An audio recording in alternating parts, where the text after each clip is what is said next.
Let's talk about the different types of synapses first. Can anyone remember what the definition for a synapse was? What did we describe a synapse as?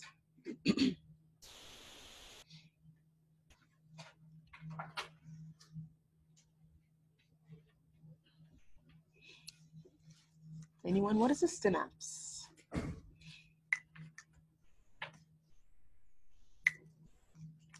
Anyone remember the definition of a synapse?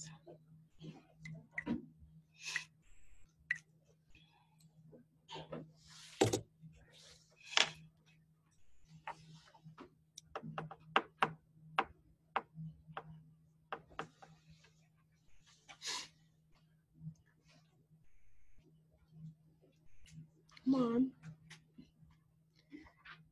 This should be a review. We talked a lot about synapses, about chemical synapses, electrical synapses. What is it? Okay. So it's that space or that area of communication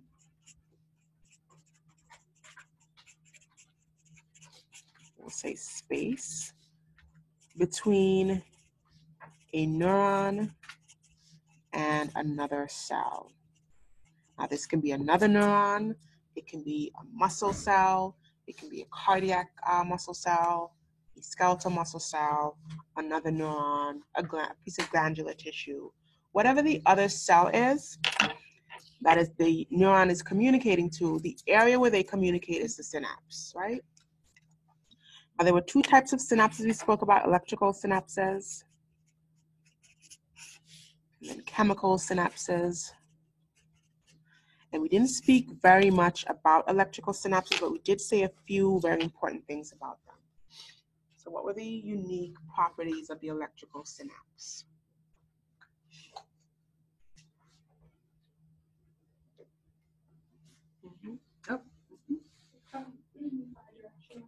Right, so there was bidirectional flow. It was bidirectional flow of that electrical impulse. Okay, meaning that the impulse could go from one cell to the other, it can go from that cell back to the originating cell. What else did we say? There was a unique structure that allowed this bidirectional flow. What was that structure? What was that structure we talked about? Gap junctions, perfect. Gap junctions. Okay. What did we say about the speed of this transmission? So electrical impulses as compared to chemical impulses, were they faster or were they slower?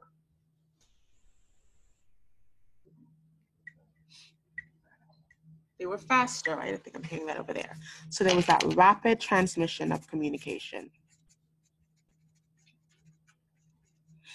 Right, and this is pretty much all that we said about this. Right, so I'll just make a note here that these synapses were not very well understood. And so there's still a lot of research that's required around understanding more about these synapses. That's pretty much all that we spoke about. Chemical synapses, we talked a lot about them. They were unidirectional as opposed to your electrical synapses, so unidirectional, meaning that the information or the communication traveled in one general direction.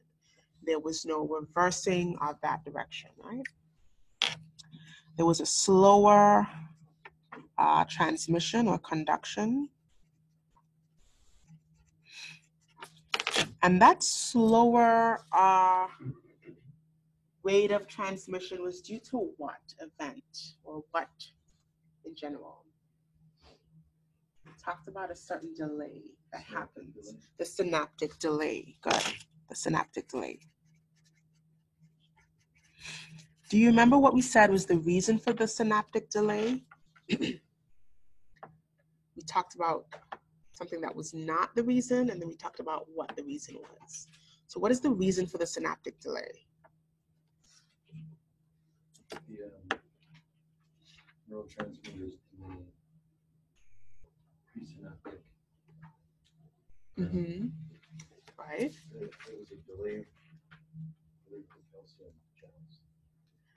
Okay, so yes, has to do with that. More specifically, what was the exact reason that there was a delay here? So it had to do with the synaptic vesicles, which had neurotransmitter in them. But there's something, exocytosis, perfect.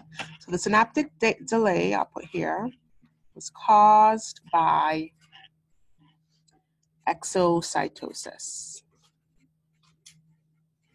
And all that means is that it took some time for that vesicle to dock onto the membrane and then to release those contents out into the synaptic cleft, right?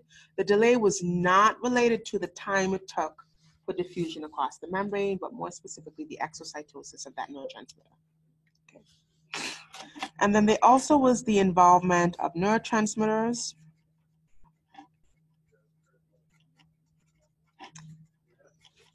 which we do not see with electrical synapses, and receptors on the postsynaptic side, right?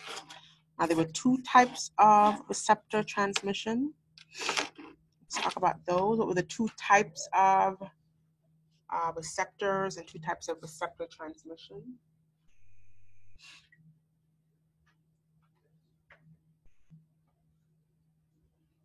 We talked about these two types of receptors. Can anyone remember those?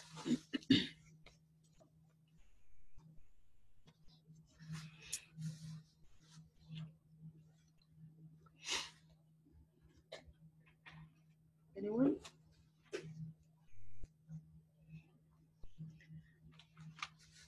Okay, so we talked about ionotropic receptors and metabotropic receptors. Okay. Which of these was faster in their communication? Which of these was faster? The ionotropic receptor. And why was it faster?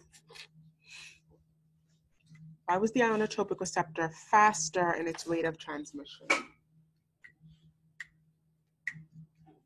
has to do with the property of this type of receptor.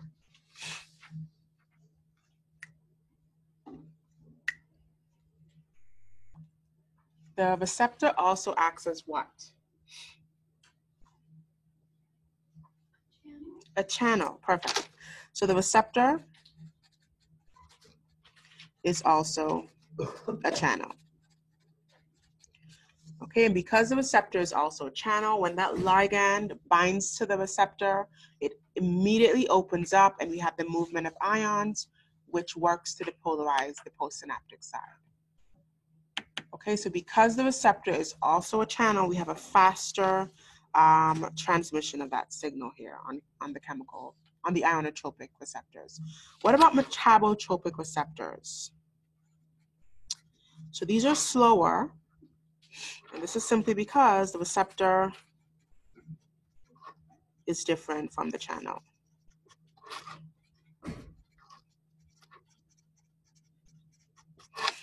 All right, we spoke about the second messenger pathway here. We also spoke about the direct coupling pathway. And just to briefly describe those or to review those, the second messenger was where the receptor was coupled to a G protein. That G protein underwent a shape change and it activated another enzyme downstream, which generated some type of second messenger, usually cyclic AMP. Whereas the direct coupling was a bit different. For the direct coupling, the protein that was coupled to the receptor dissociated off and opened another channel somewhere else. Okay, so these are the two types of metabotropic receptors that we talked about.